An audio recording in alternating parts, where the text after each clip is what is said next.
안녕하세요. 형광펜 성경과 함께하는 성경 공부, 오늘은 로마서 4장입니다. 그런즉 육신으로 우리 조상된 아브라함이 무엇을 얻었다 하리요. 만일에 아브라함이 행위로서 의롭다 하심을 얻었으면은 자랑할 것이 있으려니와 하나님 앞에서는 없느니라. 성경이 무엇을 말하느냐? 성경이 말하는 것은 아브라함이 하나님을 믿음에 이것이 저에게 의로 여기신 바 되었느니라. 그래서 하나님이 아브라함의 믿음을 의로 그냥 여겨준 거예요. 의로움이라고 쳐준 겁니다. 믿음으로 말미암아 우리가 구원을 받는 거 맞습니다. 예수 그리스도가 나의 구주다. 하나님이 나를 구원하신다. 그거를 믿어야 되겠죠. 그 믿음이 나를 구원하는 거, 오직 의인은 믿음으로 말미암아 살리라, 맞는데, 근데 그 믿음이 뭐 그렇게 고상하다고, 믿음이 얼마나 그렇게 가치가 있다고 나를 구원시키겠습니까? 그 믿음이 나를 구원시킨다라면은 그 믿음 자체에도 또 행위가 되는 거거든요.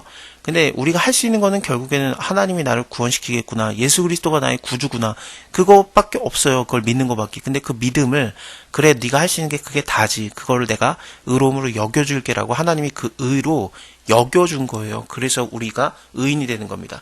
이거에 대해서는 일하지 않는 자가 그 값을 받은 거라고까지 얘기를 하거든요. 일하는 자에게는 그 삭을 은혜로 여기지 아니하고 빚으로 여기거니와, 당연히 받아야 되는 거죠. 일했으니까. 근데 일을 안 했다라면은, 일을 아니할지라도 경건치 아니한 자를 의롭게 하시는 이를 믿는 자에게는 그의 믿음을 의로 여기시다니. 그러니까 내가 일한 것이 없이 하나님이 나를 의롭게 여겨준다. 그것을 믿는 자에게는 그것을, 그래 내가 그걸 의로 여겨줄게. 우리가 예수 그리스도를 믿음으로 말미암아 의롭다함을 얻는데 하는 게 아무것도 없는 거예요. 근데 하나님께서 그거를 의로움이라고 여겨주고, 그거에 대해서 행복이라고 얘기를 합니다. 그 행복에 대해서 다윗이 말한 바, 그 불법의 사하심을 받고 그 죄의 가리우심을 받는 자는 복이 있고 주께서 그 죄를 인정하지 아니하실 사람은 복이 있도다 한가 같으니라. 그런즉 이 행복이 할례자에게냐 무할례자에게냐? 당연히 할례자 무할례자에게 하나님께서 다 의롭다고 하신다고 로마서 3장에서 나오지 않았습니까? 근데 이 아브라함이 하나님을 믿음에 그것이 의로 여겨졌을 때, 그게 창세기 15장인데 할례를 하나님이 하라고 하는 거는 17장이에요. 그렇기 때문에 아브라함도 아직 무할례자일 때 그 하나님의 의롭다 하심을 받은 거였거든요. 대저 우리가 말하기를 아브라함에게는 그 믿음을 의로 여기셨다 하노라. 그런즉 이를 어떻게 여기셨느냐? 할례시냐 무할례시냐? 할례시가 아니다, 무할례시였다. 저가 할례의 표를 받은 것은 무할례시의 믿음으로 된 의를 인친 것이니, 이는 무할례자로서 믿는 모든 자의 조상이 되어서 저희로 의로 여기심을 얻게 하려 하심이라. 또한 할례자의 조상이 되었나니 곧 할례를 받을 자에게 뿐만 아니라 우리 조상 아브라함의 무할례시에 가졌던 믿음의 자체를 쫓는 자에게도니라. 아브라함이나 그 후손에게 세상의 후사가 되리라고 하신 언약은 율법으로 말미암은 것이 아니고 오직 믿음의 의로 말미암은 것이라. 만일에 율법에 속한 자들이 후사면은 믿음은 헛된 것이 되고 약속은 폐하여졌느니라. 갈라디아서 3장 16절 17절을 보면은 이 약속들은 아브라함과 그 후손에게 말씀하신 것인데, 여럿을 가리켜 그 자손이라고 하지 아니하고 오직 하나를 가리켜 너의 자손이라 하였으니 그 자손은 그리스도입니다. 내가 이것을 말하노니 하나님이 미리 정하신 언약을 430년 후에 생긴 율법이 없이 하지 못하여서. 그러니까 아브라함 후에 430년 후에 모세가 율법을 세우기 시작하지 않습니까? 그러니까 율법이 생기기도 전이고 할례를 받기도 전에 이런 약속들이 다 주어진 겁니다. 이 약속이 헛되지 못하게 하려 하리라. 그래서 이 약속이 폐하여지지 않는 거죠. 왜냐하면 율법에 속하지 않고 그 율법 전에 속해진 하나님의 언약이었기 때문에 그렇습니다. 율법은 진노를 이루게 하나니 율법이 없는 곳에는 범함도 없느니라.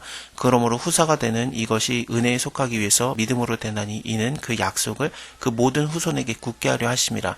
율법에 속한 자에게 뿐만 아니라 아브라함의 믿음에 속한 자에게도니, 아브라함은 하나님 앞에서 우리 모든 사람의 조상이라. 믿음으로 우리도 다 아브라함의 후손이 되는 거거든요. 그게 갈라디아서 3장에 나오는데 그렇습니다. 기록된 바 내가 너를 많은 민족의 조상으로 세웠다. 혈통적인 그런 조상이 되는 게 아니라 그 아브라함이 열국의 아버지가 되기 때문에 그 믿음으로써 하나님의 언약 안에서 그것이 다 이루어지는 거고요. 기록된 바 내가 너를 많은 민족의 조상으로 세웠다 하신가 같으니, 그의 믿은 바 하나님은 죽은 자를 살리시며 없는 것을 있는 것 같이 부르시느니라. 아브라함이 바랄 수 없는 중에 바라고 믿었으니 이는 네 후손이 이와 같으리라 하신 말씀대로 많은 민족의 조상이 되게 하려 하심이라. 그가 100세나 되어서 자기의 몸에 죽은 것과 같은과 사라에 대해 죽은 것을 알고도 믿음이 약하여지지 아니하였다. 믿음이 약해지지 않았다라기보다는 믿음이 되게 약해졌었죠. 그 창세기 17장을 보면은 아브라함이 엎드려서 웃으면서 심중에 이르되 100세 된 사람이 어찌 자식을 낳을까? 사라는 90세니 어찌 생산하리오라고 하면서 비웃었던 적이 있거든요. 그것도 생각을 해보면은 아브라함이 믿음이 굉장히 좋았느냐? 그렇지도 않아요. 근데 하나님이 그 믿음이 그냥 조금 있는 것 자체를 믿음이 약해지지 않았다라고 여겨주는 거죠. 그러니까 믿음을 그냥 의로움으로 여겨주고 하나님의 전적인 은혜입니다. 그래서 아무것도 자랑할 게 없었던 거죠. 육신으로 우리 조상된 아브라함이 무엇을 얻었다리요? 혹은 그것이 우리 조상 아브라함의 육신으로 무엇을 얻었다리요? 그러니까 혈통이라든지 그런 걸로는 아무것도 얻을 게 없고 그냥 하나님이 의로움을 그냥 준 거예요. 일을 안 했는데 준 거, 그거에 대해서 행복이었고요. 다윗도 그것을 행복이라고 말했었고요. 그렇습니다. 그래서 이 모든 것들을 생각할 때 예수 그리스도를 말미암아 얻게 되는 구원, 그것을 믿느냐 안 믿느냐, 그 구원이라는 것도 결국에는 우리가 죽은 자가 되었는데 그것이 살아나는 것, 그것을 믿는 거거든요.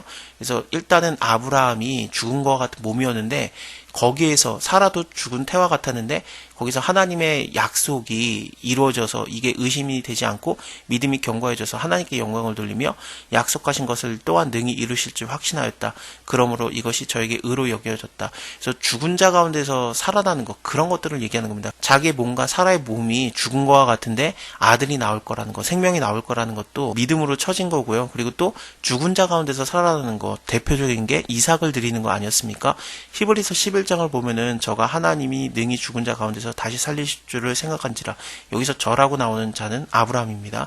비유컨대 죽은 자 가운데서 도로 받을 것이니라 하면서 그 아브라함이 죽은 자 가운데서 부활시키시는 하나님의 능력을 믿은 건데, 이와 같이 예수 우리 주를 죽은 자 가운데서 살리신 이를 믿는 자들, 모든 자들에게 또한 이게 의로움으로 쳐지는 겁니다. 예수는 우리를 범죄함을 위해서 내어줌이 되었고 또한 우리를 의롭다 하심을 위해서 살아나셨느니라. 고린도전서 15장을 보면은 그리스도께서 다시 사신 것이 없으면은 너희의 믿음도 헛되고 너희가 여전히 죄 가운데 있을 것이다 라고 되어 있는데, 결국에는 예수 그리스도께서 죽은 자 가운데서 살아나는 거, 아브라함이 믿었던 것도 그 사랑받는 아들 이삭이 죽은 자 가운데서 살아나는 거, 그것을 통해서 예수 그리스도의 죽은 자 가운데서 살아나는 것을 본 거죠. 자, 그렇다면은 예수 그리스도의 죽음이 어떻게 우리를 의롭다 하는지 5장에서 우리가 다음 시간에 자세히 보겠습니다.